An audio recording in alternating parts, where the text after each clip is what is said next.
Welcome back बच्चों। इस video में हम लोग डिस्कस करने वाले हैं एक्सरसाइज नंबर 6.5 का क्वेश्चन नंबर 16, जो कि एक बहुत ही इंपॉर्टेंट क्वेश्चन है। और इससे पहले हम लोग एक वीडियो में इसी से रिलेटेड एक और क्वेश्चन डिस्कस किए थे, जो कि आपके एनसीईआरटी बुक एक्सरसाइज नंबर 6.5 में क्वेश्चन नंबर 6 आपको देखने के लिए मिलेगा।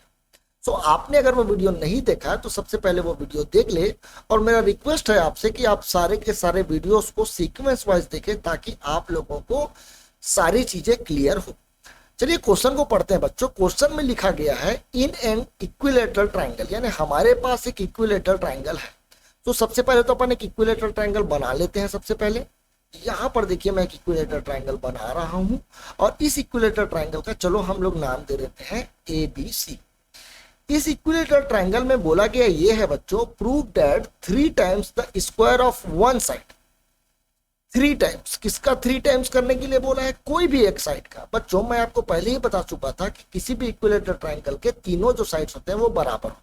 तो चाहे आप ए बी ले सकते हैं, चाहे आप बी सी ले सकते हैं, या चाहे आप ए सी भी ले सकते हैं। तो यहां पर मैं ए बी ले रहा हूं, तो ए बी का जो स्क्वायर है उसका अगर मैं 3 टाइम्स कर दूंगा तो ये बराबर हो जाएगा, बोला है 4 times the square of one of its altitude.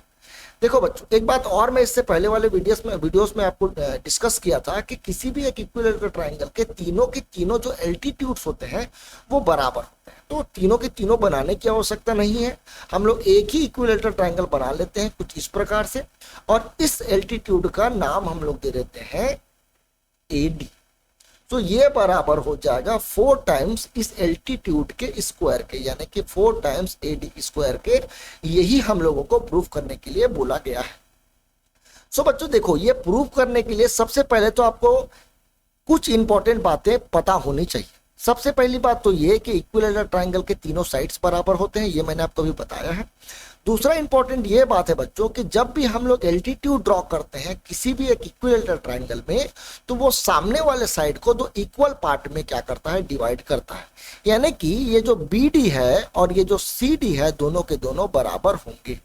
क्यों बराबर होंगे? तो हम लोग इसका रीजन लिख सकते हैं क्या, altitude divide the base in 2 equal part. ठीक है। हमारे पास एक ऐसा एल्टीट्यूड है जो इस बेस को 2 इक्वल पार्ट में डिवाइड कर रहा है। अगर ये 2 इक्वल पार्ट में डिवाइड कर रहा है बच्चों, तो मैं आपको बता दूं कि ये जो BC होगा वो बराबर हो जाएगा किसके, ट्वाइस ऑफ BD के। यानी BD का अगर मैं डबल कर दूं तो वो BC के बराबर हो जाएगा।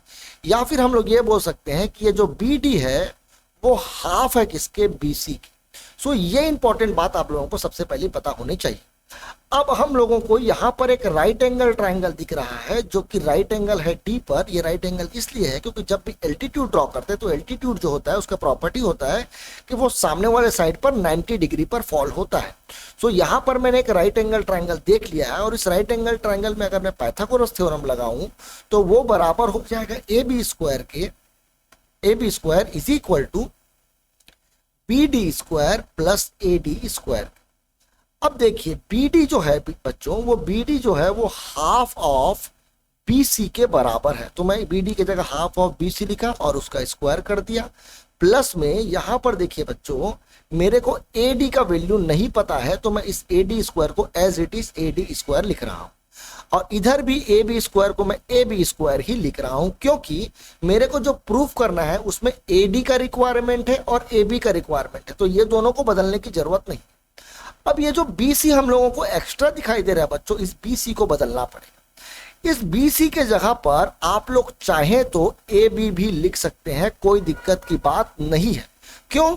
क्योंकि इक्विलेटरल ट्राइंगल के तो भाई तीनों साइड्स बराबर होते हैं, यानी कि AB जो है वो बराबर है BC के, और वो बराबर है AC के भी।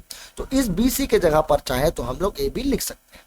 अब देखिए, इसको मैं AB स्क्वायर को एज इट इज लिखा, और इसमें अगर मैं AB स्क्वायर कर दिया तो ये AB का स्क्वायर बन जाएगा, और 2 का अगर मैं स्क्वायर कर दिया तो ये बन जाएगा 4, और प्लस में ये आ जाएगा AD स्क्वायर। अब मैं काम करूंगा, इसको उठाकर इधर ट्रांसफर कर दूंगा, तो मेरे को दिखने वाला है AB square minus AB square upon में 4, जो कि बराबर हो जाएगा AD स्क्वायर।